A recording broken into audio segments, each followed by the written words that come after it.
wabarakatuh. Alhamdulillah. Alhamdulillahilladzi an'ama alaina bi ni'matil iman. Allahumma shalli ala sayyidina Muhammad asyrafil anam wa ala alihi wa sahbihi wa man tabi'ahum bi ihsan. Amma ba'du, faqad qala Allah ta'ala rabbi shrah li sadri wa yassir li amri wahlul 'uqdatam min lisani yafqahu qawli. Allahumma inna nas'aluka al-futuh wal munuh wal rusul wa tawbatan nasuh wa salahal jasadi wal ruh, amin ya rabbal ahibba'il kiram. Segenap jamaah majlis zikir rahimakumullah, terkhusus sahibul bait, orang tua kita Ibu Rohamah. Kita doakan beliau mudah-mudahan senantiasa Allah berikan kesehatan, Allah berikan panjang umur dalam taat kepada Allah, Allah berikan keberkahan, dan beliau punya keturunan, anak, cucu. Mudah-mudahan Allah jadikan anak yang saleh wa salihah, amin ya rabbal. Akhirnya teman saya tersalihin, mudah-mudahan istiqomah dalam belajarnya, istiqomah dalam mengajarnya, dan istiqomah dalam senantiasa berdakwah, mengajak orang dalam taat kepada Allah Subhanahu wa taala. Di antara Allah angkat derajat seseorang dan Allah akan berikan berkah hidupnya yaitu orang-orang yang mau peduli terhadap agamanya. Jadi taruh kepedulian kita kepada siapapun orangnya yang dia membawa agama, yang mereka mengajar di kampung kita, menegakkan syariat agama, bantu mereka sesuai dengan kemampuan kita, bantu dengan bantuan tenaga. Tidak bisa entah dengan uang, entah dengan sarana, atau dengan masukan pendapat-pendapat. Jangan sampai ada di suatu tempat orang-orang yang mendakwakan agama, menjalankan syariat, tetapi kita menutup mata, na'udzubillah, tidak peduli sama sekali. Itu kelakuannya orang-orang Yahudi wan Nasara, na'udzubillah. Kita lah yang sama beragama Islam, ketika ada orang-orang yang mereka membawa agama, mengajarkan agama, dakwah agama, bantu mereka. Kata Al-Habib Alwi bin Abdurrahman As-Segaf, orang-orang yang kayak begitu akan Allah pelihara keberkahan hidupnya, insya Allah.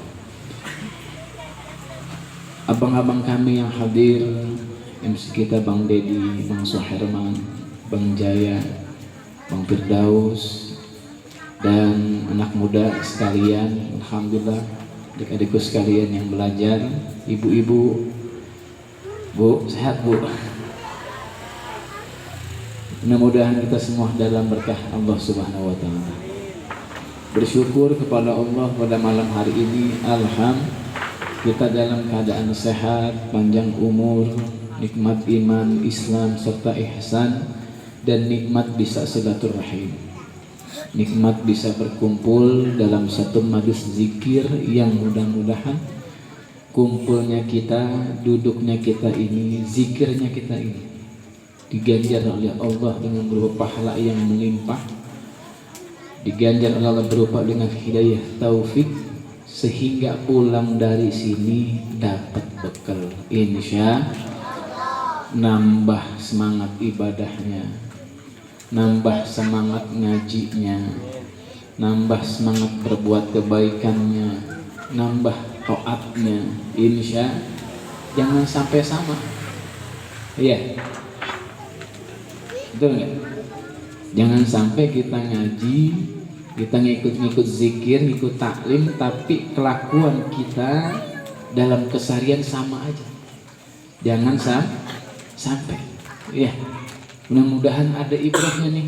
Sayang, rugi Kalau kita zikir, kita duduk di majelis ilmu, tapi pulang dari sini tak ada gairah dalam kebaikan agama, sayang.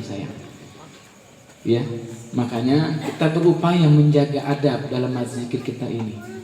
Kita belajar khusyuk, ya, kita belajar serius, walaupun kita belum khusyuk, tapi berupaya serius kita, berupaya khusyuk kita keluarkan, ya. Lebih-lebih zikir kita ini baca selawat atas Nabi. Coba kita tenangin diri kita fokusin pikiran kita buat perkara-perkara lain bisa kan tuh ya.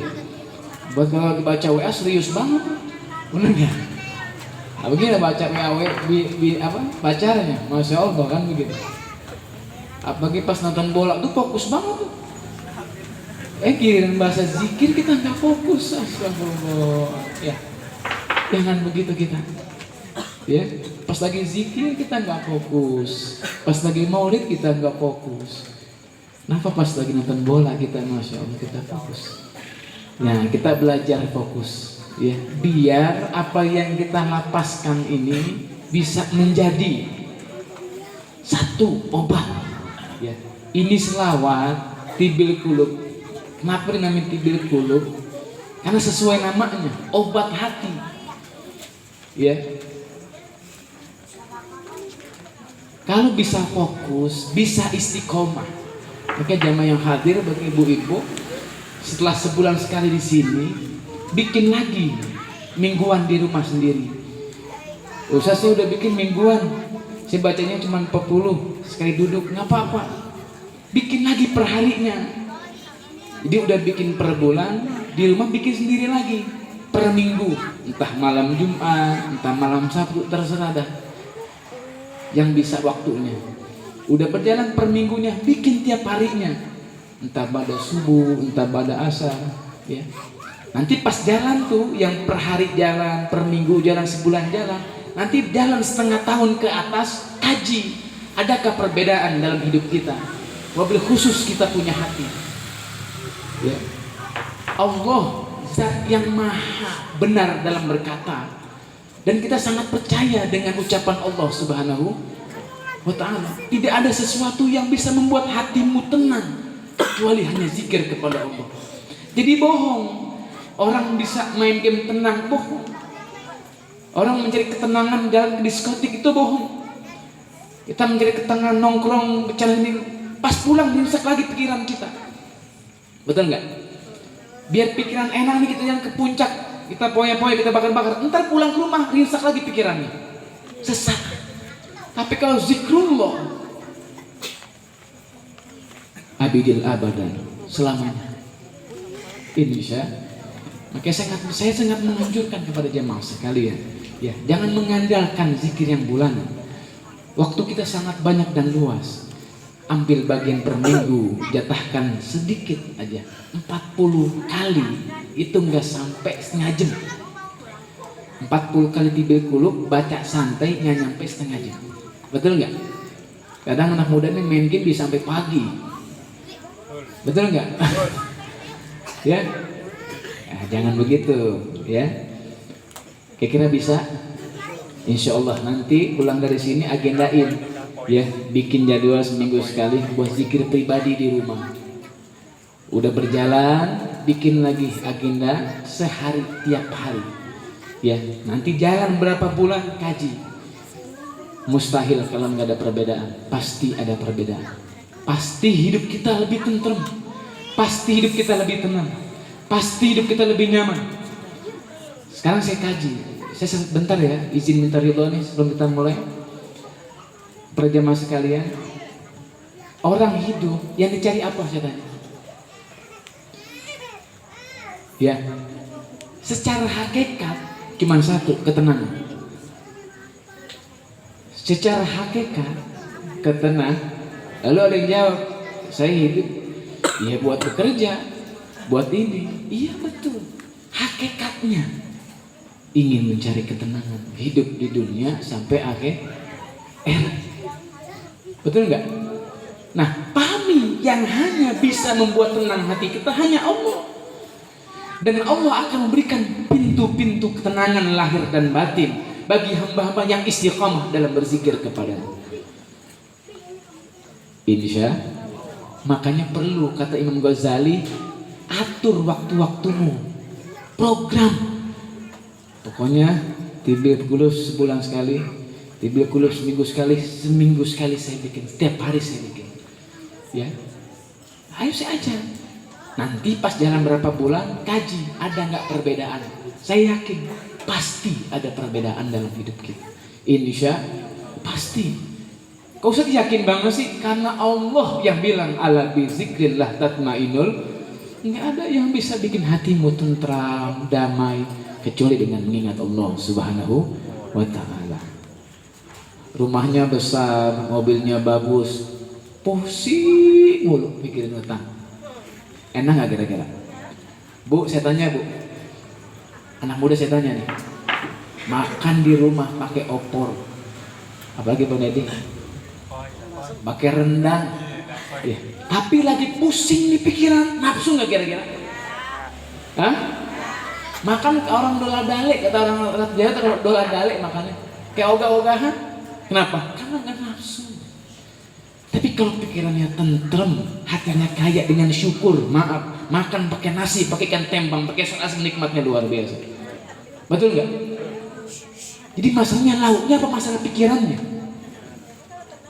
Rumahnya besar, pakai AC, spring bed, bisa ngeliat tidur berhari-hari, pusing bikin kerjaan. Karena jarang duduk di majelis zikir. Pusing. Ayo kita bicara, kita muzakarah. Orang sekarang pusingnya 90% bab dunia, bukan akhirat. Coba ada anak muda pusingnya kira-kira bab apaan? Ente pusing nggak ente nggak bisa ngaji? Sampai usia segini ente pusing nggak ente belum bisa baca Quran? Nggak pusing, ente biasa-biasa aja. Betul nggak? Allah, sholat kadang udah mau waktu mau habis asar mau habis baru sholat, ente pusing nggak? Nangis nggak ente bisa nggak bisa sholat di awal waktu? Biasa-biasa aja. Ani udah nggak ngaji nih sampai sebulan ngaji ilmu fardu ain, biasa-biasa aja. Tapi giliran ceweknya mutusin, kita putus aja dapat. Wah, Allah sedih. Betul nggak? Di PHK gara-gara corona pusingnya kayak 17 setan. Bener nggak? Orang sekarang 90% ya Allah pusingnya gara-gara bab dunia. Kenapa? Karena jauh dari majelis zikir dan majelis ilmu. Tapi kalau orang-orang yang dia aktif istiqamah di majelis ilmu dan majelis zikir, dia akan paham bagaimana menyikapi keadaan dunia. Insya. Makanya kita pakai kaidah yang Allah katakan. Ya, paksa diri kita duduk di majelis ilmu. Satu, paksa diri kita duduk di majelis zikir. Ilmu buat pembenaran dalam ibadah dan yang lain-lain. Zikir buat mententramkan kita punya qalbu. Bisa ya? Bisa ya? Insya. Mudah-mudahan kita bisa fokus, kita bisa serius, kita bisa istiqamah dan mulai agendakan program-program agama. Ya, Bu, Ibu kalau buat dunia di program nggak Bu? Di program kadang-kadang. Ini tabungan buat ini, buat arisan nanti buat beli banda ini, kan gitu tuh Bu ya. Nanti keluar arisan buat bisa beli banda ini, beli banda ini. Nanti kalau keluar arisan buat bisa hajatan, betul nggak? Nabung nih, nanti buat anak kuliah, betul nggak? Kita lebih banyak program-program dunia, boleh nggak? Boleh. Tapi program dong akhirat kita, ya. Program, pokoknya nanti nih pas Januari ini harus nambah nih kebaikan agama dalam hidup aneh. Kemarin sholat masih belentong-belentong, pokoknya ini awal tahun 2023 sholat harus full. Yang kedua, sholat aneh harus di awal waktu. Gitu.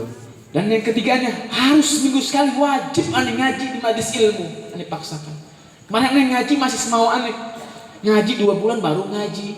Betul nggak? Gimana mau dapat? Ya. Yang ngaji rajin aja susah dapatnya, gimana yang ngaji bentang-bentang? Betul nggak Bu? Iya. Paksa seminggu sekali ngaji. Ini mobilnya anak-anak muda nih.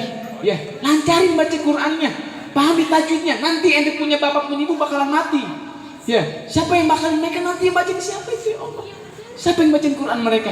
Tetangga, temen, saudara. Oh maaf, tahlil dia bantu, tapi selebihnya dia nggak bakalan bantu ente. Anak doang yang bisa diandelin buat orang tua. Nah kalau kayak gini kita belum lancar baca Quran, siapa nanti yang ngajarin kita? Bapak kita nanti udah tua itu, emak itu udah pada tua, ya, dikit lagi udah meninggal. Masa kayak gini kita masih baca ao. Bukan karena nggak bisa, intinya nggak serius dalam belajar. Betul nggak? Gak usah bisa ngomong gini, tempat saya banyak, gak usah baca fikih dan baca yang lainnya. Baca Quran tempat kita masih banyak yang belum bisa. Innalillahi wa inna ilaihi. Nangis saya ini mantan pelajar guru di sekolah kelas 3 SMP, 40 siswa di kelas cuma 3 orang 2 orang yang hafal huruf ikhfa. Innalillahi wa inna ilaihi. Huruf ikhfa 4 orang yang hafal huruf ikhfa ente. Sedih nggak? 40 orang di kelas yang hafal ikhfa 3 orang. Kelas 3 SMP belum bisa baca Quran. SMP negeri.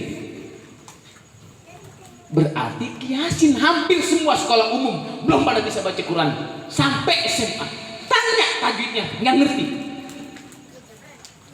Tes dong, tanya temen ente, apa nggak ente huruf ikhfa? Lupa. Apa nggak ente? Apa tuh mat asli? Belum tahu.